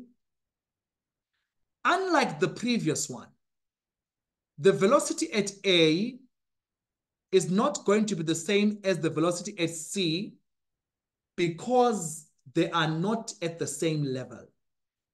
So at C, you will get your maximum downward final velocity. So because they do not come back to the same level, the object falls to the ground, then it means to me the velocity at A is not 0. That's true. The velocity at C is not 0. That's true. But the velocity at A, and I'm writing it, is not equal to the velocity at C because they are not coming back to the same level. Please remember that. Follow my lead. Check the next one. Oh, I put it in bold red letters. I said, and I read English, then I'll explain physics. The object has a resultant displacement equal to the height above the ground that it was projected from. English, one more time. The object has a resultant displacement equal to the height that it was projected from. Let's translate English into physics. I said to you, and I remember saying this to you, I remember. Say for an example, and again, I will use 35. The height is 35. It means to me, and please follow my lead, from A to B, and I'll just put this as E, and then I'll put this as C. Follow this. The displacement from A to B and from B to E is at the same level like A, is 0. The total displacement here from A to B and from B, right, to E, that total displacement is 0. So the actual displacement of the object is the height above the ground from where it was projected from. So the actual displacement is 35. So somebody says, no, but say, Kanjani, let's say from A to B is 2 meters. From B to E is 2 meters, right? So then it's a +2 and a -2. It gives me 0. So the object's displacement, English, is the height above the ground that it was projected from. Height above the ground that it was projected from. That's basically your typical displacement. And I want this remembered in this scenario. The height of this, or the displacement of the object, is the height above the ground that it was projected from. All right, say. Keep talking. We hear you. Is there more? Oh yeah, there's more. Position time graph. So that was my third scenario. I'm now going to the graphs. The position time graph, you draw it as you see it. I gave an example here. And I want to ask you a question using this graph. I draw it as I see it. What is the height above the ground the object was projected from? You get the graph? You tell me. What is the height above the ground that the object was projected from? I'm going to ask questions. You tell me on the position time graph. What is the height above the ground that the object was projected from? Talk to me. All right. People are saying 2 meters. I like 2 meters. Perfect. 2 meters. What is the maximum height above the ground that the object reaches? What is the maximum height above the ground that the object reaches? That's my next question. What is the maximum height above the ground that the object reaches? Height is 3, like 3,4, 3,5, 3,4. It's fine. 3,4. Let's leave it there. So that's 3,4. So basically, this will be the maximum height the object reaches. How long, talk to me, how long does it take for the object to reach its maximum height? How long does it take for the object to reach its maximum height? What is the time taken by the object to reach its maximum height? I hear people saying 0.5 seconds. I am in agreement with all of that. So this is basically your position time graph. You draw it as you see it. I did put a couple of notes here, but basically that's what I have from there on. I appreciate your answers. You're doing very well. All right.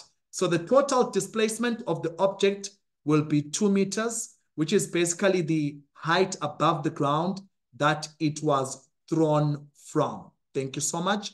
I appreciate it. Let's go to the velocity time graph there, just so you may know. And these other points are just things that I've talked about before. I just want to move to the velocity time graph. This is how it looks like, basically. So you're saying to yourself, at this moment, okay, see, I used U and V. Remember the other symbols, just to remind you, the symbol that I said, U, initial velocity, right there. So remember, you're starting from point A, going to point B, maximum height, ending at the ground, point C. So your initial velocity is not 0, but as you move from A to B, there is a decrease in the velocity. So this will be position A, and this one here will be position B. And then after that, as you go down, there's an increase in the velocity, and maybe this will be position C. But I gave the idea that the velocity at A and the one at C will not be the same. Will not be the same because they're not coming back to the same level. When we do questions, especially when we do next week, when you do questions, wow, you will see how all of this is actually coming back to life. So this is just the content there. So a couple of notes there would mean taking up is positive, blah, blah, blah. The object moves downwards. The magnitude of the velocity increases. So as the object moves downwards, rather, the magnitude of the velocity increases until it reaches the ground at time t fly there. And then the graph that's easy for all of us, always constant, never changing. And that's my acceleration time graph. Let's go to my last scenario. Then I'll probably do 2 questions with you. Now, this is the most interesting of them all. The most interesting of them all. An object that falls from rest and bounces on the ground several times. Falls from rest and bounces on the ground several times. All right. Talk to us, sir. Talk to us. All right, here's an object there. All right. And the object is falling. The last time I heard falling from rest, it meant its initial velocity is 0. Let's discuss. Now, when it hits the ground, when it falls, its initial velocity is 0 meters per second. I'll call this point A. As it goes down to the ground, right there, it hits the ground with a maximum velocity. So there's a velocity maximum right here when it hits the ground. But the scenario says it bounces several times. Let's do physics. When the object has hit the ground, it will spend some time with the ground, then it will bounce off. In other words, it spends some time, then the object bounces off, and it bounces off to a certain height right there. Let me just put it here, right here. So I'll call this position point B. Let me put black, point B. And then the time spent with the ground, B, then I'll call this position point C, then I'll call this position point D. Then at point D, it has stopped because it went up. This is its first bounce. So follow my thinking. This is its first bounce. Moving from point C to D, it will stop. Then it will go down. It's still a projectile. Go down, then get to point E, spend some time with the ground between E and F, then bounce off again to a certain height, G, right there. Then it will go down, and then maybe get to point H right there, spends, and then maybe let's say at point H, that's when it stops. All right, let me deal with physics here. So I said it was dropped, point A. As it dropped, its initial velocity is 0. It hits the ground with a velocity which is maximum, which is not 0. And that particular velocity is the largest velocity available. I'll show you why, because I'm going to combine what you guys learned in the topic momentum and impulse, because this is a collision. There is a collision between the object and the ground. All right, let me do this. Actually, I want to draw this on the side. As in, let me do this here. I like this part here. A, B, C, D, E, F, G, and H. All right. Okay. So it's an object that is bouncing. At position A, its initial velocity is 0. As it goes down to position B, right here, as it goes down to position B, notice that it's going to hit the ground with a certain maximum final velocity. So AB, there's an increase in the velocity, it hits the ground. It's going to spend some time with the ground before it bounces on its first bounce. So it bounces off at C, goes up to position D, stops, then goes down, down, down to position E. So at position E, or between E and F, it's on the ground. Then at F, it goes up again, then gets to G. Then from G, it goes down, and then finally, it will stop. That's my scenario. Let's describe the physics. So this scenario describes a situation where typically an object is bouncing several times, and then eventually it will come to rest. Now, to begin with, I want you to understand that the object is a projectile everywhere except when it's on the ground. Say, talk to us.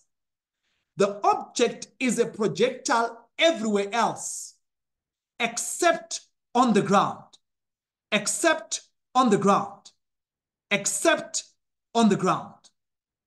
And why is that? It's because when the object hits the ground, the forces acting on it are no longer only force due to gravity. When the object has hit the ground, there is other forces acting apart from gravity. Those forces are the force that the object exerts on the ground exerts on the object. There's also frictional force between the surface of the ground and the surface of the object, as pinned. It's a projectile everywhere else except when it is colliding with the ground. Why, say? Why is it not a projectile when it's colliding with the ground? It's because there's other forces acting on it. Explain further, say. A projectile is when there is only one force acting, which is force due to gravity.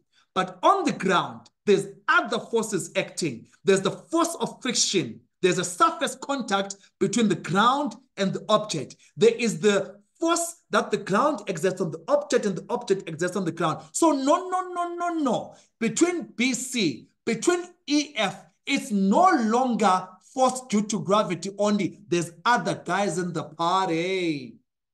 So it's not a projectile. So say, where is it a projectile? Between A and B, between C and D, between D and E, between F and G and H. But when it's in collision between the ground, BC, EF is not a projectile. All right, number one. Number two, listen to my physics. Number two, yo guys, I still here. I follow my story. I follow my story. Somebody says, I don't understand what makes it bounce after it was at rest. It was at rest here. It was dropped. So it gains velocity, then hits the ground and moves up. Right. So the first bounce is between BC. The second bounce is between EF. And here at H, it just goes to rest. Point number two, listen to me. Now, if you noticed that with each bounce, the object reaches a height that is less than where it was projected from. So if you notice, it was rear at A, and then when it bounces, it doesn't go back to A, but rather it goes to a lower height. Even at F after bouncing, it can't go back to its previous height D, neither to its previous height A, but every time, each bounce, it reaches a height that is less than where it was projected from. And so we need to understand why momentum and impulse. Now, when the object is moving from A to B, the object is increasing its velocity. The object has kinetic energy. So at point B, there is a certain value for kinetic energy at point B. But the collision at point B, or the collision between point B and C, is an inelastic collision. which means, therefore, the kinetic energy is not conserved. What it means is that the kinetic energy on entering point B and the kinetic energy on exiting point C, they are not the same. They are not the same. The collision is inelastic. Mamela boy. When the object hits the ground, Nazo, it hits the ground. It means to me at the position that it enters the ground at B, and when it leaves the ground at C, the kinetic energy at B is not the same as the kinetic energy at C. Some of the kinetic energy has been lost. Lost how? It has been lost due to the collision, and so some of its kinetic energy probably was converted into heat or into sound energy. So it means that when I enter B, I enter with the kinetic energy, a velocity that is greater than the one that I leave C with. So the velocity of entrance at B and the velocity of exit at C are different. Actually, the velocity of entrance at B is greater than the velocity of exit at C. I have lost kinetic energy. There was a sound. There was heat. And so therefore, what I had going down and what I have going up are different. It's an inelastic collision. All right. I'm ready. Right? I'm ready. Follow my lead. So the same thing happens between E and F. This is why now you see, when I leave C, I leave with less velocity than what I came with. So I can't go back to the same level because I have less velocity than what I came with. And with each successive bouncing, there is a decrease in the velocity over and over again with each successive bouncing. And so the height reached is different. Now, notice something here as well. You see, between point B and C, we're saying the velocities at B is greater than the velocity at C. And the velocity at D is actually 0. That's my maximum height. So between C and D, I'm going up and my velocity is decreasing. At D, it becomes 0.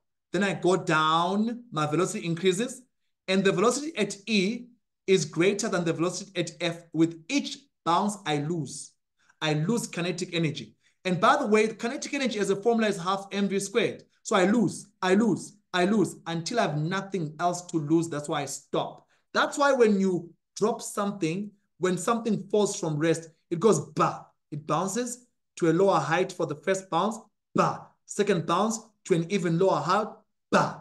Bounces third time, then eventually it will stop. Suggesting that every bounce I lost, every bounce I lost, and I've lost all my kinetic energy. So I can't move anymore. And how did I lose it? As heat or sound? All right. Say, our learning. Talk to me, fam. Do you hear me? Are you with me here? Oh, Siyafunda, man. We're learning for free, for that matter. For free. Can you believe it? Can you believe it? Right? All right. Somebody's saying, say this may be relevant, but say, is the distance between B and C the same as the distance between E and F? Not necessarily. And again, it's quite a very minute detail to consider. And for your level, we don't consider that. So I would say no, it would not be the same. So definitely not that. And somebody's asking, is there a relevance of the difference between the height of A and the height of D? Yes, it's because every single bounce, I lose kinetic energy. So I can't go up the same way I had come down. So I lose and cannot be able to go down. And I'm saying to you, again, maybe just for the final time, Then I can move to my graphs and then to my question here. At point A, it was from rest, went to point B, and between B and C, it's not a projectile. I'm going to lose kinetic energy. And how do I lose it? In the form of heat and sound. So when I go up with less kinetic energy than when I came down. I go up with less velocity than when I came down. And so again, at E and F is the same scenario. So with each bouncing, I'm losing kinetic energy, losing kinetic energy, losing kinetic energy until I've lost everything and I cannot go up. All these things I've said are these things. All of them. All these things I've said.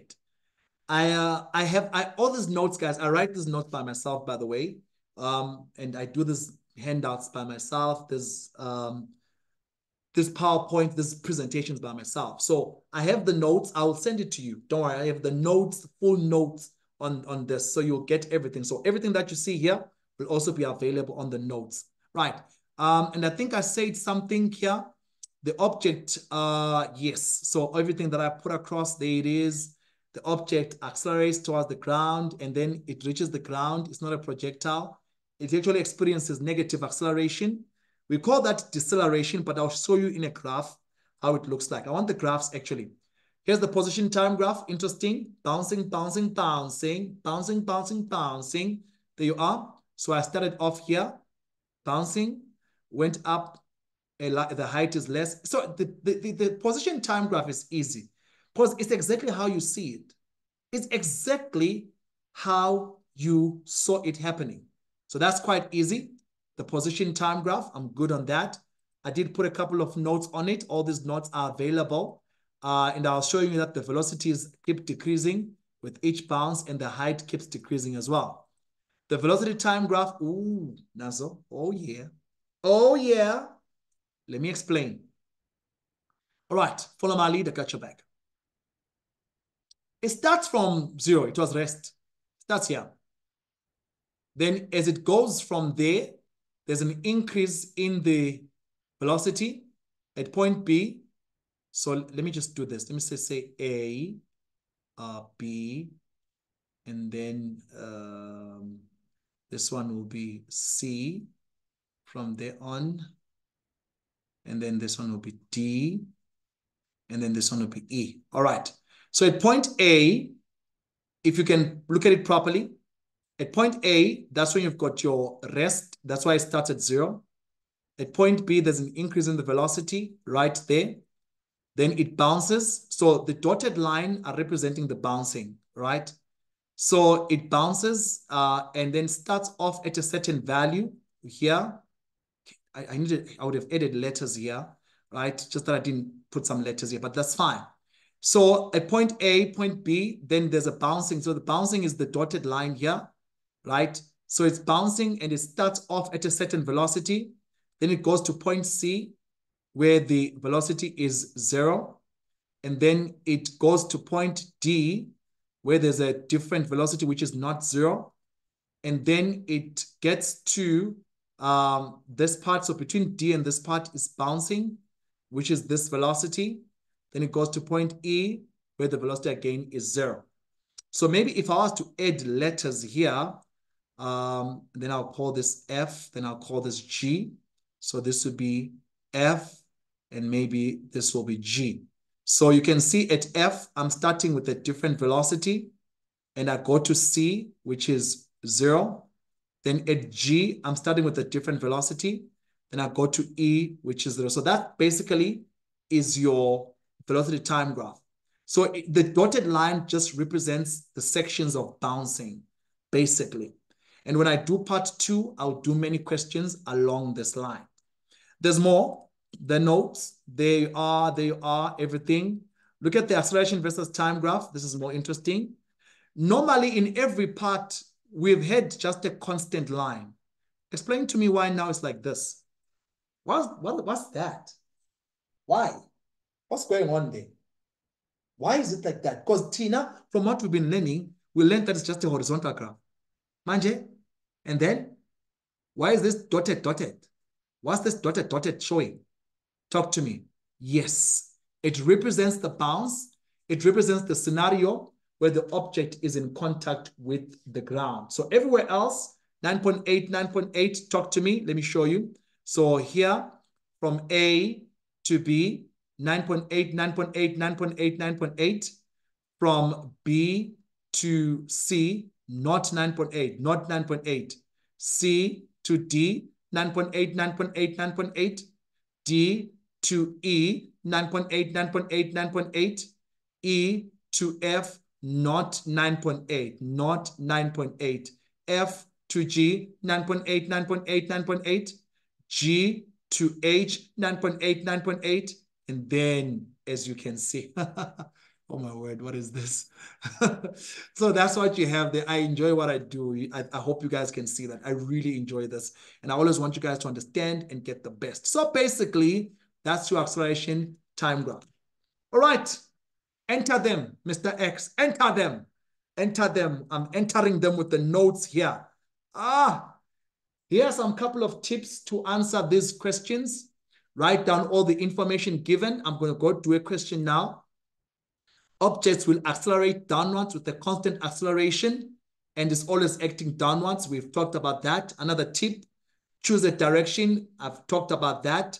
Another tip, ignore all air resistance for all calculation unless otherwise stated. So I will show you questions where it will be stated what you shouldn't ignore and then how you can do it. Then use the appropriate formula depending on the known and unknown quantities. And I think I said this in the beginning, Mina. I said this in the beginning. I said to you, your choice of the equation depends on the information given. Nazo, past exam questions, what we've been waiting for all this time. I'm going to start off with the 2016 November paper, paper 1, question 3. I'm going to do that one there. Yes, tell them, don't be Chuck Norris. I like that. Please write down the title, and I'm going to read the question with you here. Here's how it goes like. Okay. A ball is dropped, English, dropped, physics, velocity initial is 0. A ball is dropped from the top of a building 20 meters high. All right. Ignore the effects of air resistance. All right, perfect. I'm ready. So that's the diagram. It's dropped from a height 20 meters. All right, here's my first question. Define the term free fall. Define the term free fall. All right, and I want you to work with me from there on. I did give you a definition, and I remember saying something like this. I think you can see it there. It says the motion of an object under the influence of gravitational force only. The motion of an object under the influence of gravitation. I want you to write it down, and I took it from a memo so that you can know. You can see even the questions themselves. They actually show that. Or the marks themselves, they actually show that.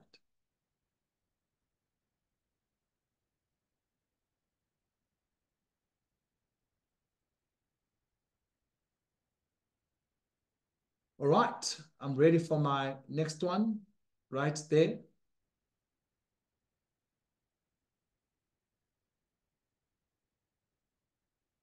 I'm ready for my next one.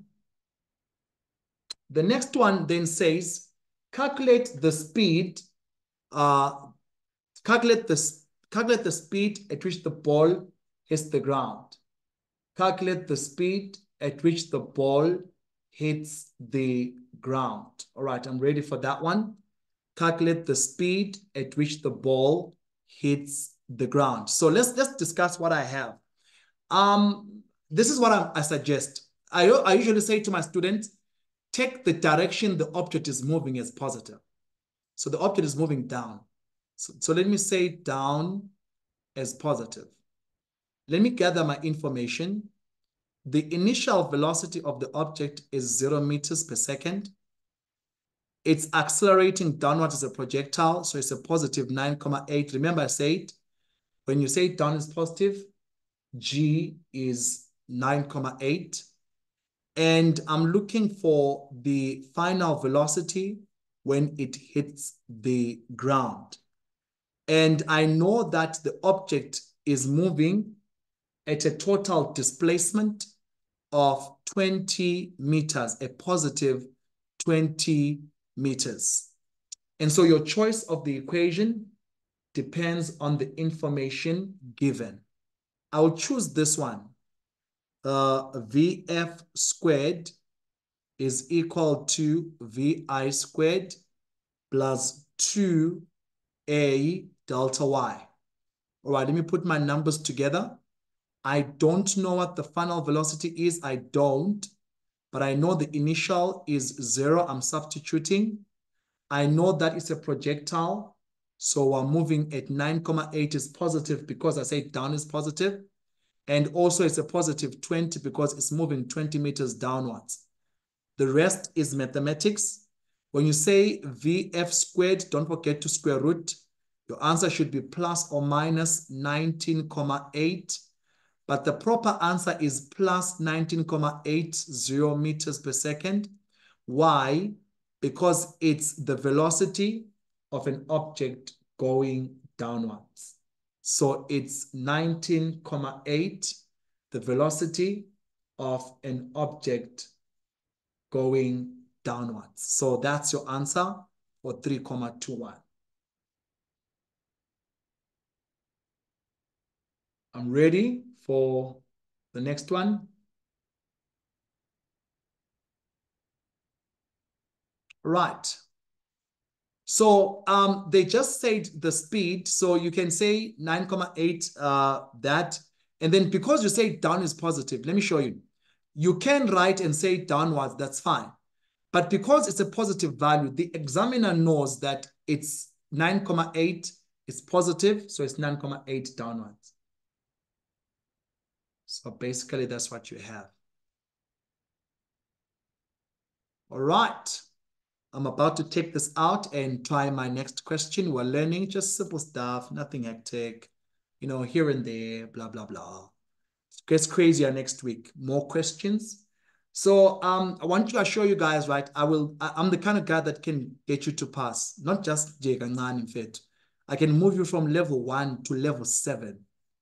As long as you're consistent with me, as long as you attend class, as long as you work hard and do your job, I will get you to the promised land. I'm your Moses, Ntwana. I'll get you to the land of Canaan. So trust me, I'm that kind of guy. I will get you there. I will help you. I will push you. I will encourage you. And I've done that for many people before you guys, and they're all grateful. I will get you there. I'm your guy. Stick with me, boy. Strongene Kenan, Dwana. The land of milk and honey. Okay, fine. Too much about that. Let's try. Let's try our next one. Look at our next one. Dwana, I got your back. Check this one. The time it takes the ball to reach the ground. The time it takes the ball to reach the ground. So now I'm looking for time. All right, so let me just gather this. I'm looking for time. I don't know. I do know my final velocity. I do know my initial velocity. And my statement is the choice of your equation depends on the information given. I think I'll pick this one. Yeah, I think I'll pick this one. All right.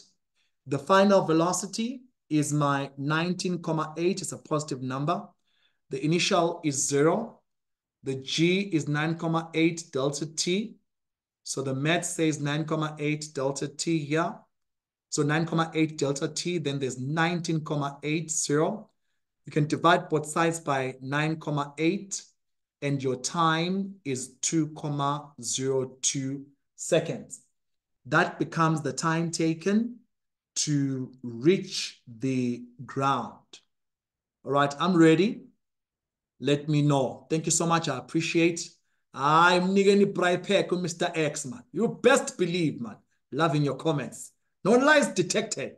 Azo. Ay, Nigani Hennessy. Ankosia. Asbon. All right. Let's try the next one. Right there. Give Lobola. I said Lobola. Give Loba by his flowers. Nyaga pen. I thought you said Lobola. All right. Let's try the next one and the last one there. Give Lobola. All right. It says sketch velocity time graph for the motion of the ball and no values are required. Sketch a velocity time graph for the motion of the ball and we don't require values. So basically, I would have something like this, okay? Right, and then from there on, I notice that my graph or my velocity is increasing. It starts from 0 through, let me do this. I wanted to start right at the origin. It starts from here and the velocity keeps increasing. They said no values are required. So basically that's how the graph would look like. This will be the time in seconds and this will be the velocity in meters per second. So that basically is your question and is the end of the question itself. All right, now listen up, fam. I think our time is already done. It's way past our usual time. Let me just clear this up here. I hope you guys understood this as well. Let me just talk about one last more thing and then I'll take it up from there. All right, family members. Oh, what a time, what a lesson. What a time to be alive and what a lesson to do. From my side as Kolani, Mr. X, thank you so much for attending my class today, my free class. And I hope that you guys learned a lot. But for me, what's upcoming is quite important. Next week, fam, I'm going to be doing the paid classes, very cheap, 50 Rand for a 2-hour lesson. And you are tied down to a minimum of 2 lessons. We'll start them next week. So contact me for more of this so that we can learn and understand and pull through. Once you pay, you send me the proof of payment, then I will send you the Zoom link for that lesson. I'm going to do 5 lessons between next week and end of March. That's going to be 250 for 5 lessons. That's one subject. And then for maths, I'm also going to do 5 lessons. That's 250 as well. If you want both of them, that's 500 rands. If you want one, that's 250. But you can always talk to me somewhere saying, can we pay 100 rands this for next week? Then when our parents get paid, we can pay the rest. I said, good for you. I appreciate. All right. And then also as well, fam, it's important to notice that there's a schedule to all of this. So I did put the topics that I'm going to be doing with you guys when we meet up. That's next time, so that at least you are done on that. Now, I'm not done with this topic. I just did the content and just one question. Best believe I've got over 100 questions of this topic. And so for part 2, which I'm going to do next week, you can see here is vertical projectile, part 2 and part 3. I'm going to be doing questions after questions from all different levels of difficulties to get you to understand. Because you know what I believe? I believe the more you do, the more you know. The less you do, the less you know. And so thank you so much for attending. I'm going to stop the recording now quickly. And then we're going to have a chit-chat kancane. I'm stopping the recording.